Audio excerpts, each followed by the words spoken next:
ripping, and he was beat. Pat Cosgrave and the Irish challenger Derry Lad, and with Loyal Touch ran yesterday about the last one to come forward for the Betfred Nifty 50 handicap. 10 furlongs to run. Here's Simon. The Betfred Nifty 50 handicap. It's over 1.25 miles, standing by. And they're away. Oh, Haunted Dream stumbled, leaving the starting stalls, and that was a pretty good sit there by James Doyle. And now he drops the grey in behind runners. Sweet Reward is to the fore, with also Bolster in the white cap and Liberty Lane in the same ownership close up as well.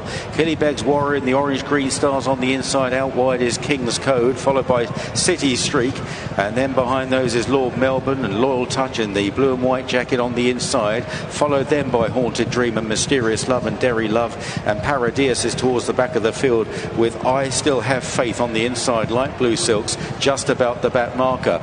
Beginning the run left-handed now and down the hill, and it's Bolster that leads the way to Sweet Reward. King's Code is up on the outside, 3 wide. Tracked then by Liberty Lane, getting a bit of cover from Killybegs Warrior. City Streak in the bright yellow cap to the outside of Lord Melbourne, and Loyal Touch runs the rail. Another length and a half then to Haunted Dream and Mysterious Love together, and a couple of lengths then to on the inside I Still Have Faith of Derry Lad, and Paradias is the back marker.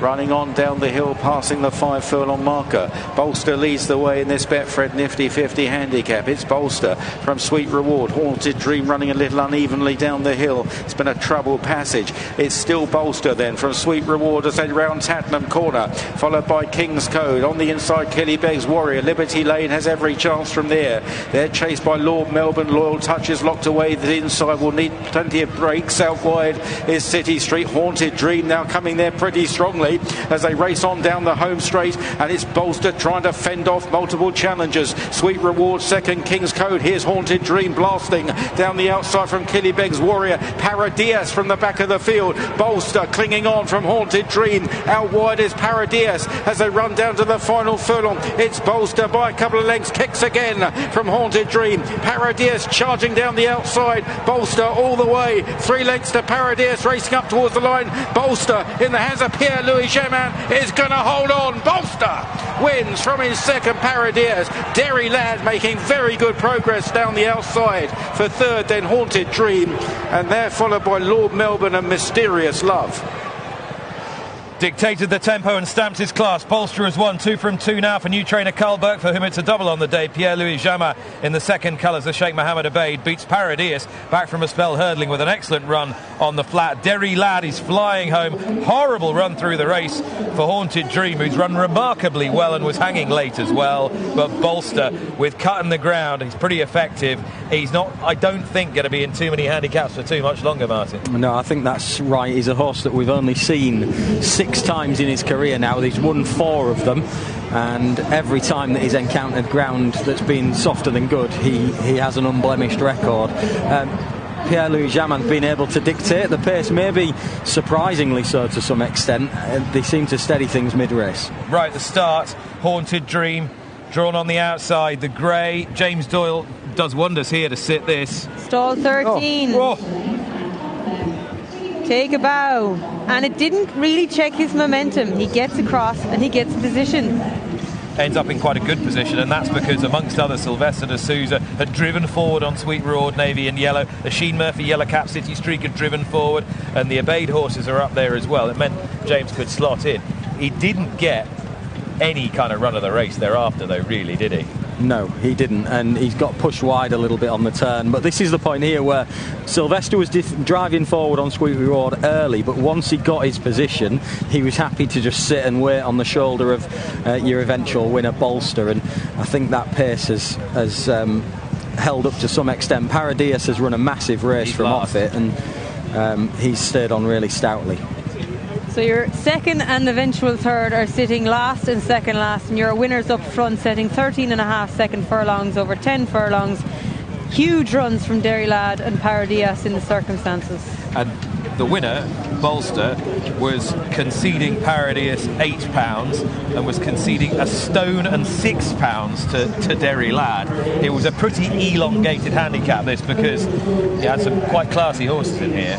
Watch James Doyle here. He actually has to take a right pull out of Haunted Dream. Having been settled, he obviously was running up on heels behind City Streak and felt the need down the hill to do that, which isn't ideal because you're wheeling out and you're breaking your stride. Still no exploration of any unconventional part of the track. Paradias got a little unbalanced on the road crossing there. He has run a blinder. That might be his best flat run ever. Yeah, he's run a huge race, hasn't he? And particularly from where he came from. And so has Derry Lad. I mean, he found himself last with a couple of furlongs still to run. 3 furlongs out, he was still last, Derry Lad. And he does meet a little bit of trouble, does he, as well? Or is he just hanging down the camber, maybe? Hanging a bit, and Haley has to pull him out. Yeah. Now, the horse who's had no run at all is I Still Have Faith. Just never got any kind of clear shot at it. I venture to say the same about Liberty Lane. Very keen early Liberty Lane, wasn't he? He was probably receding, but he got a couple of checks there, really checked his momentum, but it didn't bother his stablemate, who hits the line, I'd imagine, doing a little bit in reserve. So what next then for Bolster? Where would be the obvious slot for Wolferton, him? maybe? Winning up 102 here, get a penalty? Listed race nowadays, 1.25 miles at Royal Ascot, so I would think. He's won on quicker ground, but it seems as though he's gone up through the grades. He's wanted the ground a little easier. The Crisfords were brave enough to bowl him into the very highest level at Royal Ascot last year. They did remarkably well with him. This is only his 6th start. He's a 4-year-old. They've minded him, and he's now maturing into the horse that they probably felt he could be. But as I said, he's been withdrawn on 2 occasions before because of quick ground. He got his desired conditions today, and that man continues to hit the back of the net. Remarkable season for Carl Burke once again. Horse who's run very well at a big price. Orange Cap is Mysterious Love for David Menuisier. Chris and Demura coming in for the spare on him. And David was telling me earlier today that he had very high hopes of War Chimes running a huge race at triple figure odds in the Oaks.